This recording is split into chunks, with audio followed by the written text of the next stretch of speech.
you believe in an all-knowing God, then free will is impossible. You know, It's 1,000 years of deep-thinking philosophers would disagree with you, but Yeah, have and it your way. 1,000 years of, or at least like the last 50 years of philosophers would disagree with you. These analytic philosophers, people like Graham Oppie make arguments about the incompatibility of omniscience and free will, that if God created this world, if he chose this world instead of that world, then he makes it causally inevitable every single action that you are going to make. If he made a world where we were just electrons in love, then none of this would have happened. But by making us in this world, knowing exactly what's going to happen in the future, it makes all of those events inevitable, which means that they're all causally determined, which means that we have no free will if you believe in an all-good God or an all-knowing God that made everything. Well, have it your way. Okay, cool. I don't- So then the I free will don't- theodicy fails. Well, it fails for you. That doesn't mean you've disproved it. I mean, you want to tried respond to to make the argument? Yes, you tried to make a case for a causally deterministic universe. I don't think there's any evidence for that at all. Do you think that God could have created a different universe than the one that he created?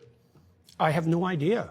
Okay, so then there's going to be a double bind, right? So either he couldn't have done it, in which case he lacks a power, or he could have done it, in which case we don't have free will, because he chose this world instead of that world, making the events of this world instead of that world inevitable with his infallible knowledge. I don't understand where you're headed. Well, it just means that the free will defense fails. Like all this, under Like your I said, view, if you under want your to have view, it free fail, will. no problem. I don't know why it's relevant to the issue we're Do you discussing. acknowledge that under your view, free will doesn't exist? No. Oh, then do you want to respond to the argument?